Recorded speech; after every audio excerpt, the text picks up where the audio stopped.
अरहं सम्मा सम्बुद्धो भगवा बुद्धं भगवन्तं अभिवादेमि।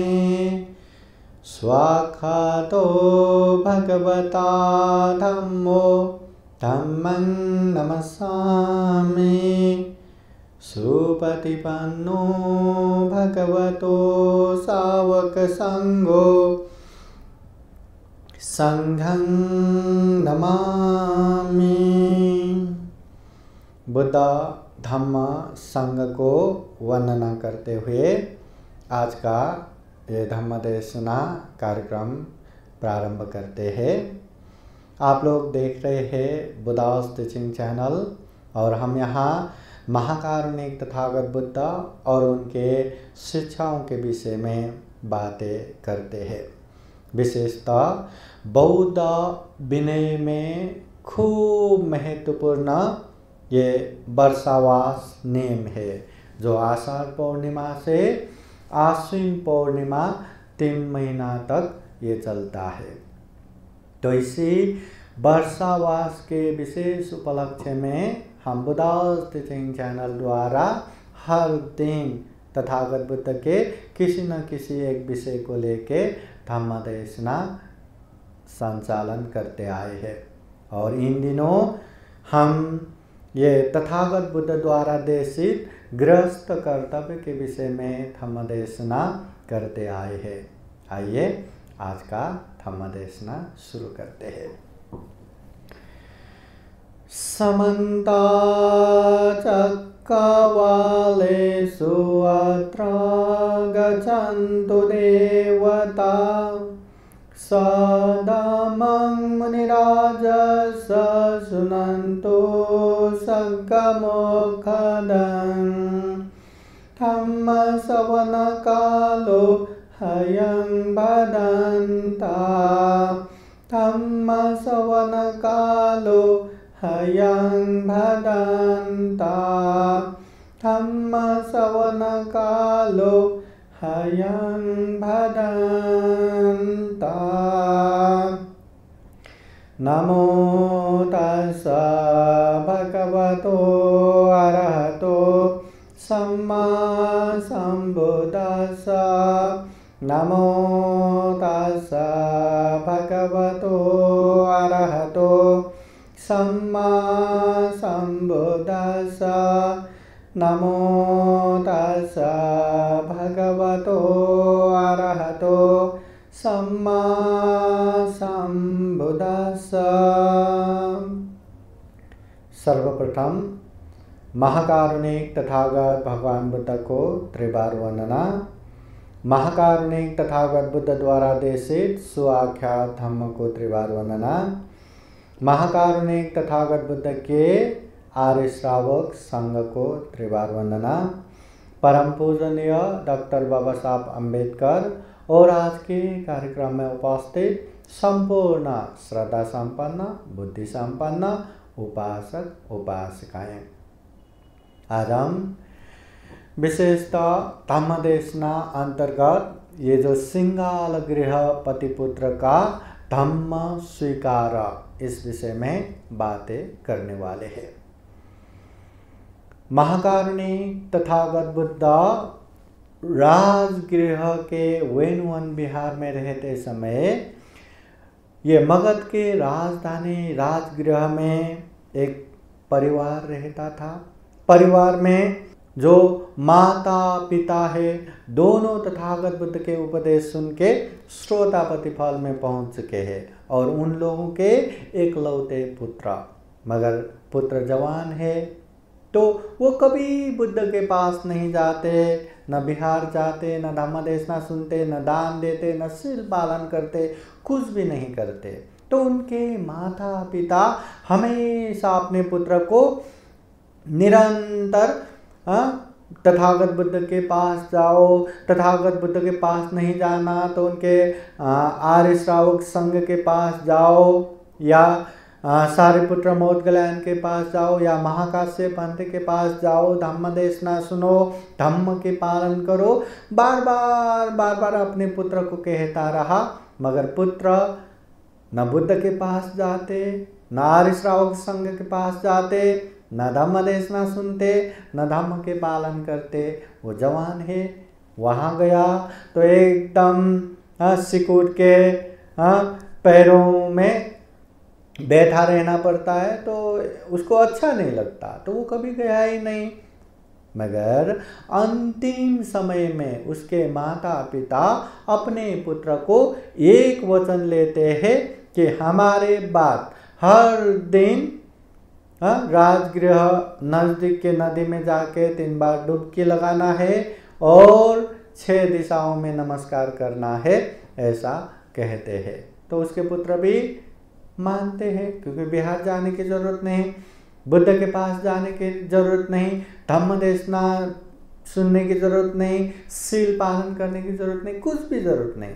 तो माता पिता के वचन को सिरों पर करते हुए माता पिता के बाद हर दिन वो सुबह सुबह नदी में जाते, डुबकी लगाते और वो भीगे हुए कपड़े और केस के साथ ही 6 दिशा नमस्कार करते, पूर्व पश्चिम उत्तर दक्षिण ऊपर नीचे।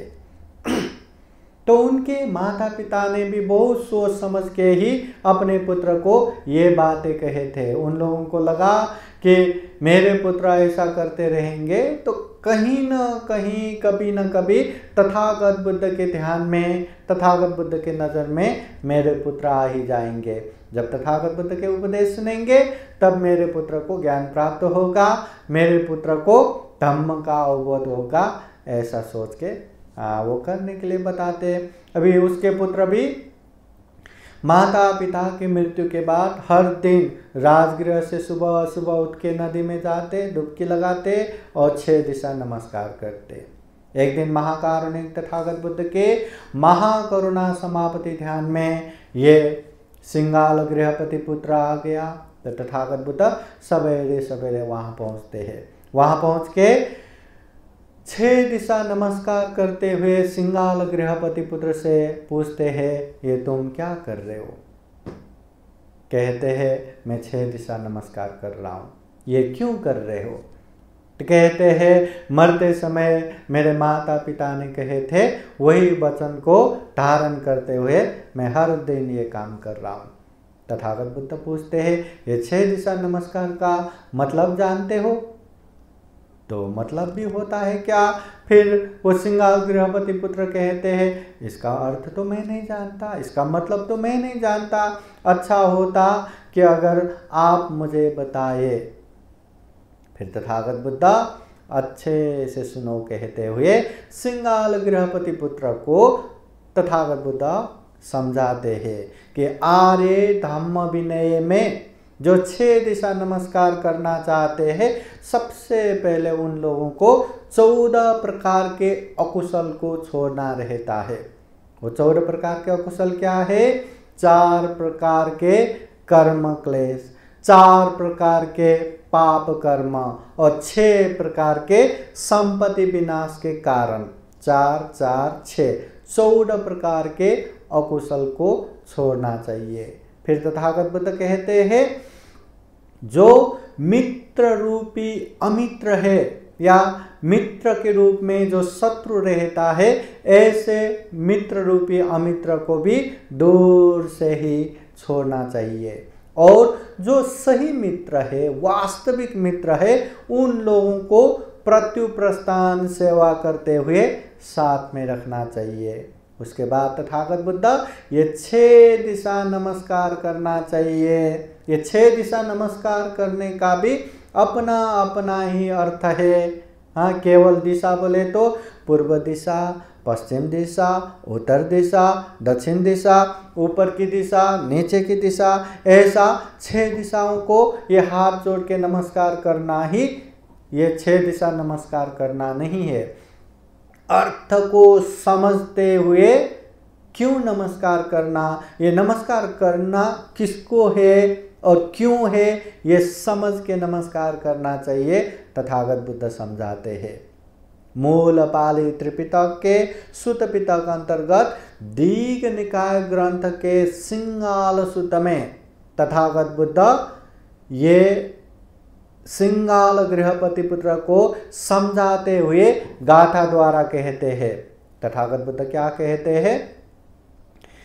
माता पिता दिशा पूर्वा आचर्या दक्षिणा दिशा पुत्तदारा दिशा पच्छा मित्ता मच्छा च उत्तरा। माता पिता दिशा पूर्वा, तथागत बुद्ध कहते हैं ये जो हम पूर्व दिशा नमस्कार करते हैं, पूर्व दिशा नमस्कार करने का अर्थ है माता पिता। तो माता पिता को नमस्कार करना चाहिए। और नमस्कार करना बोले तो केवल हाथ जोड़ के नमस्कार करना नहीं, माता पिता के प्रति जो भी कर्तव्य बनता है वो कर्तव्य अच्छे से निर्वाह करना चाहिए। फिर तथागत बुद्ध कहते हैं आचर्या दक्षिणा दिशा, जो दक्षिण दिशा को हम नमस्कार करते हैं, दक्षिण दिशा ही आचार्य गुरु है, जो हमें अच्छे अच्छे शिक्षा दीक्षा देने वाले जो गुरु है वो दक्षिण दिशा है। तो दक्षिण दिशा नमस्कार करना बोले तो आचार्य गुरु को नमस्कार करना है। और आचार्य गुरु को नमस्कार करने का मतलब क्या है? आचार्य गुरु की प्रत्युप्रस्थान सेवा करते हुए जो अपनी कर्तव्य है वो अच्छे से कर्तव्य निर्वाह करना। फिर तथागत बुद्ध कहते हैं पुत्तदारा दिशा पच्छा, जो हम पश्चिम दिशा को नमस्कार करते हैं, ये पश्चिम दिशा को नमस्कार करने का अर्थ है अपने परिवार, जो हमारे बाद में आता है, चाहे पति हो या पत्नी हो, चाहे बच्चे हो, वो परिवार पश्चिम दिशा है। और ये पश्चिम दिशा को नमस्कार करने का मतलब जो परिवार के प्रति अपनी कर्तव्य है वो अच्छे से वो कर्तव्य निर्वाह करना। फिर तथागत बुद्ध कहते हैं मित्ता मच्छा च उत्तरा, जो हम उत्तर दिशा को नमस्कार करते हैं, ये उत्तर दिशा का मतलब है मित्ता मच्छा, ये मित्र अमात्य, जो जीवन में हर तरह से साथ देने वाले जो मित्र है, दोस्त है, अमात्य है, वो उत्तर दिशा है। तो मित्र अमात्य को नमस्कार करने का अर्थ है जो सही मायने में मित्र है, वास्तविक मित्र है, ऐसे मित्र को प्रत्युप्रस्थान सेवा करते हुए अपना जो कर्तव्य बनता है वो कर्तव्य अच्छे से निर्वाह करना चाहिए। उसके बाद मूल पाली ग्रंथ में फिर तथागत बुद्ध इस तरह समझाते हैं दास कर्म करो हेथा उद्दं समन ब्राह्मणा ये तादिशा नमस्या अलमातो कुलेगिहि। तथागत बुद्ध कहते हैं दास कर्म करो हेथा, जो हेथा दिशा या जो नीचे की दिशा है, वो नीचे की दिशा बोले तो हमारे नीचे रह के काम करने वाले जो नौकर है, जो कामदार है, जो कर्मचारी है, ऐसे व्यक्ति। तो इन लोगों को भी नमस्कार करने का मतलब क्या है? जो दास कर्मकार या जो कामदार नौकर है, उन लोगों को भी अच्छे से अनुकंपा रख के प्रत्युप्रस्थान सेवा करना चाहिए, अपनी कर्तव्य निर्वाह करना चाहिए। फिर तथागत बुद्ध कहते हैं उद्दंग समन ब्राह्मणा, जो उद्दंग ऊपर की दिशा है, ऊपर की दिशा बोले तो हमारे से ऊपर रहने वाले, जो सम्माननीय है, जो पूजनीय है, जो श्रद्धेय है, ऐसे श्रद्धेय बोले तो जो हमारे धम्म गुरु है, जो समन भिक्षु संघ है, तो ऐसे श्रद्धेय व्यक्ति को नमस्कार करना ही ऊपर के दिशा को नमस्कार करना है। और ये श्रमण भिक्षुओं को नमस्कार करने का मतलब उन लोगों को अच्छे से सेवा करके प्रत्युप्रस्थान करते हुए अपनी जो कर्तव्य है वो कर्तव्य अच्छे से निर्वाह करना है, अपने कर्तव्य को अच्छे से निर्वाह करना ही ये ऊपर की दिशा रूपी श्रमण भिक्षुओं को नमस्कार करना है। तथागत बुद्ध कहते ये ता दिशा नमस्सेय, ये जो गृहस्थ में रहने वाले उपासक उपासिकाओं को, गृहस्थों को इन दिशाओं को अच्छे से जान के नमस्कार करना चाहिए। अलमत्तो कुलेगी ही, जो कुलपुत्र है उन लोगों को अपने कुल में, गृहस्थ जो अपने कुल में इन 6 दिशाओं को भली भांति जानकर नमस्कार करना चाहिए, ये तथागत बुद्ध कहते हैं। तो इस तरह तथागत बुद्ध ये राजगृह निवासी सिंगाल गृहपति पुत्र को 6 दिशा नमस्कार करने से पहले जो करना है वो उपदेश भी देते हैं, और 6 दिशा नमस्कार करना है तो उसका अर्थ क्या है, वो नमस्कार करने का मतलब क्या है, उसका भी अच्छे से समझाते हैं। और तथागत बुद्ध उसके लिए जो उपयोगी है, कल्याणकारी है, ये उपदेश भी देते हैं।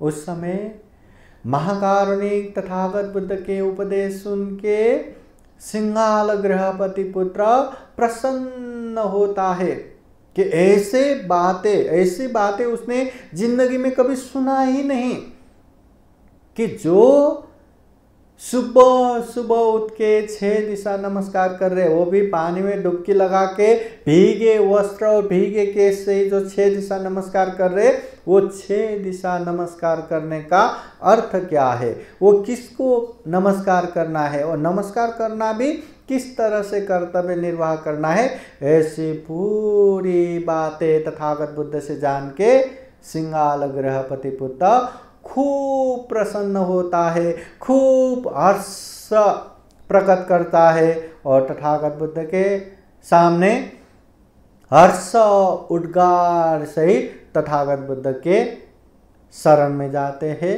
धम्म और संघ के शरण में जाते हैं।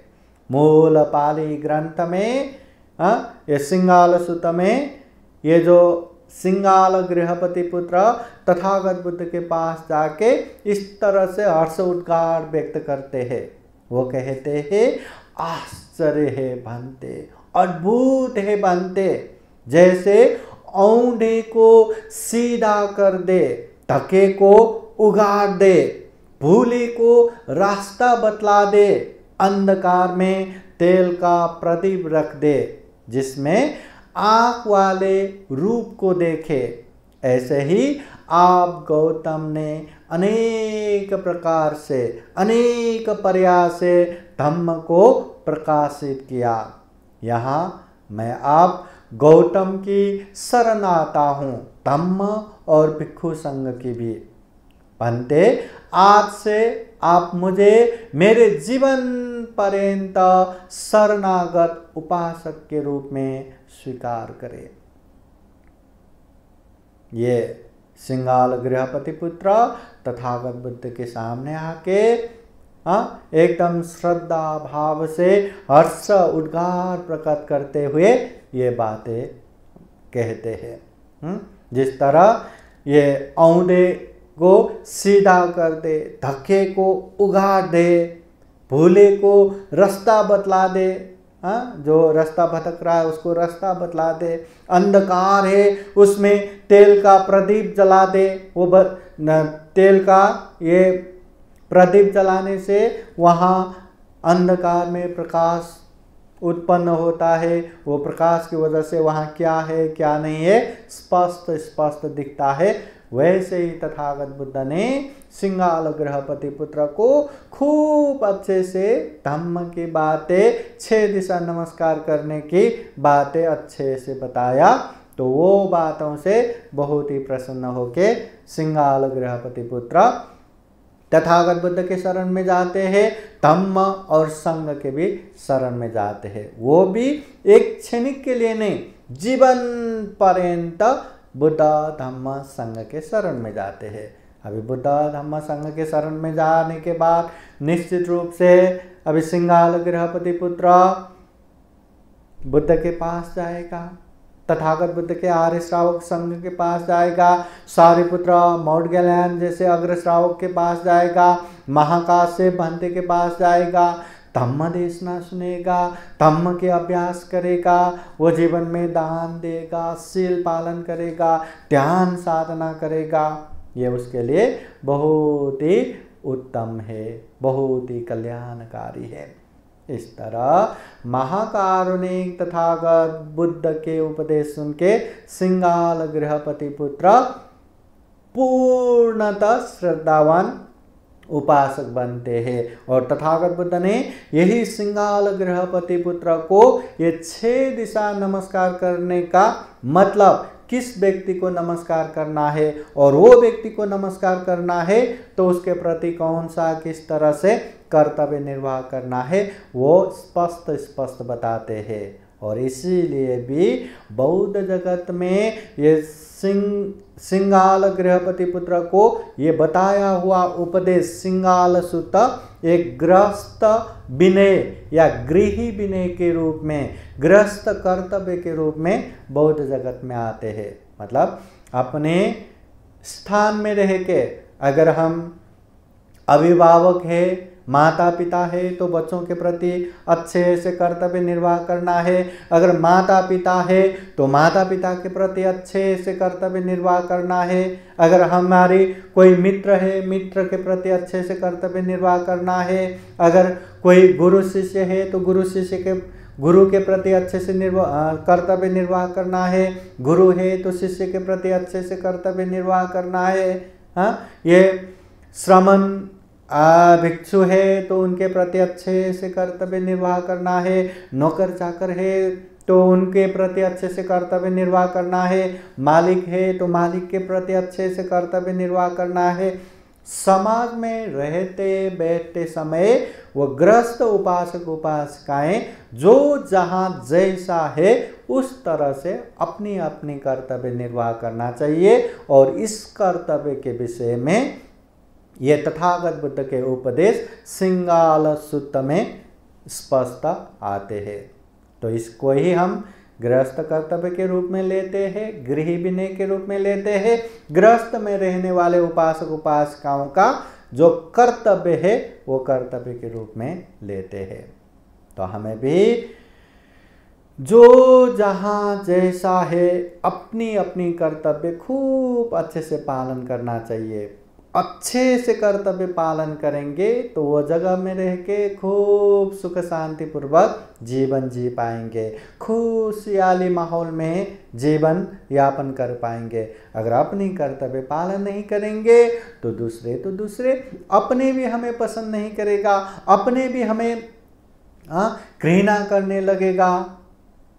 तो ऐसे में क्या जीवन की मजा, जीवन तो सदा जैसा हो जाता है। इसलिए अपनी कर्तव्य खूब अच्छे से पालन करना है। और ये कर्तव्य, ये गृहस्थ कर्तव्य, ये गृह विनय को खूब अच्छे से जानना है और अपने अपने कर्तव्य खूब अच्छे से पालन करना है। इसमें हमारे जीवन भी सुख शांतमय होगा, हमारे अपनों का जीवन भी सुख शांतमय होगा और ये दुर्लभ, ये अमूल्य, ये सर्वश्रेष्ठ जीवन भी सफल और सार्थक बना पाएंगे। तो हम यही कामना करते हैं हम भी जो गृहस्थ में रहने वाले उपासक उपासिकाओं को ये गृहस्थ जीव कर्तव्य या ये गृह विनय को खूब अच्छे से जान सके, तथागत बुद्ध के ये धम्म को, ये शिक्षा को खूब अच्छे से पहचान सके और अपनी कर्तव्य अच्छे से पालन करते हुए धम्म मार्ग में निरंतर आगे बढ़ते हुए जीवन में खूब पुण्य कर सके, खूब धम्म कर सके। अंत में जन्म जरा व्याधि मरण से मुक्त निर्वाण तक प्राप्त कर सके, ऐसी कामना करते हुए ये धम्म देशना यहीं समापन करते हैं। सबका मंगल हो, सबका कल्याण हो। भवतु सर्वमंगलम्। आप लोग इसी तरह ये बुद्धास टीचिंग चैनल से जुड़े रहिए। हम यहाँ महाकारुणिक तथागत बुद्धा और उनके शिक्षाओं के विषय में चर्चा करते हैं। आप लोगों को तथागत बुद्धा और उनके धम्मों को जानने के लिए इस चैनल में, बुद्धास टीचिंग चैनल में हजारों धम्म वीडियो उपलब्ध है। आपके पसंद के हिसाब से, आपके इच्छा के हिसाब से आप यहाँ धम्म देशना सुन सकते हैं, शॉर्ट वीडियो देख सकते हैं, परित्राण सुन सकते हैं, अनेक अनेक जातक कथा सुन सकते हैं, अनेक अनेक धम्म वीडियो है। आप मराठी में धम्म देशना सुन सकते हैं, हिंदी में धम्म देशना सुन सकते हैं, कुछ इंग्लिश में भी धम्म देशना सुन सकते हैं। अनेक अनेक जो धम्म परिषद होता है, ऐसे धम्म परिषद के जो लाइव धम्म वीडियो है वो भी देख सकते हैं, अनेक धम्म कार्य को भी देख सकते हैं। तो ये जो धम्म वीडियो देखते हुए आप बुद्ध और उनकी शिक्षाओं को जान सके, पहचान सके, जीवन में पालन करते हुए अपने जीवन को सुख शांत में बना सके, और उसी तरह अपनों को भी ये धम्म का मार्ग दिखाते हुए उन लोगों का जीवन भी सुख शांत में बना सके। और तथागत बुद्ध के धम्म को जानने के लिए ये जो बुद्धास टीचिंग चैनल को अच्छा खासा माध्यम बनाइए, सोर्स बनाइए। धम्म को जानने, सीखने, देखने के लिए अच्छा खासा ये बुद्धास टीचिंग चैनल को साथ में रखिए। ये बुद्धास टीचिंग चैनल आप लोगों का ही चैनल है, तो ये चैनल में एक हिस्सा बनिए, परिवार बनिए, खुद भी परिवार बनिए, अपनों को भी इस परिवार में सहभागी बनाइए, पुण्य कार्य में सहभागी बनाइए।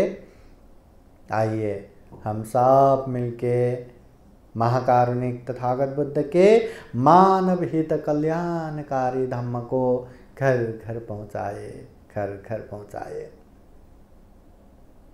बुद्धवाणी पाली गाथा द्वारा आशीर्वाद देते हैं।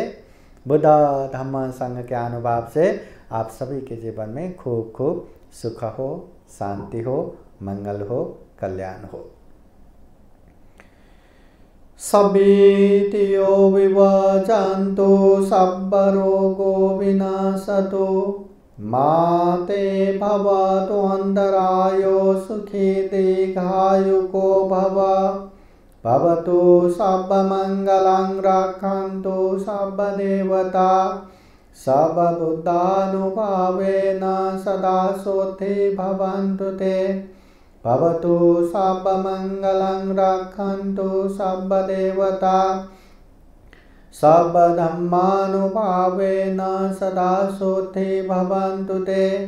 भवतु सर्वमङ्गलं रक्षन्तु सर्वदेवता सर्वसङ्घानुभावेन सदा सोऽते भवन्तु ते। एचितं पाचितं तुय्यं क्षिप्रमेव समेचतु सबे पुरेन्तु चित्तसङ्कल्पा छन्दोपन्नरसो यथा। आयु आरोग्ये सम्पत्ति सर्गसम्पत्तिमेव च अतो निब्बान सम्पत्ति हिमिनाते समीचतु। साधु साधु साधु। बुद्धं नमामि, धम्मं नमामि, संघं नमामि। अहं वन्दामि सर्वदा। सबका मंगल हो, सबका कल्याण हो, सुखी हो, सुखी हो, सुखी हो।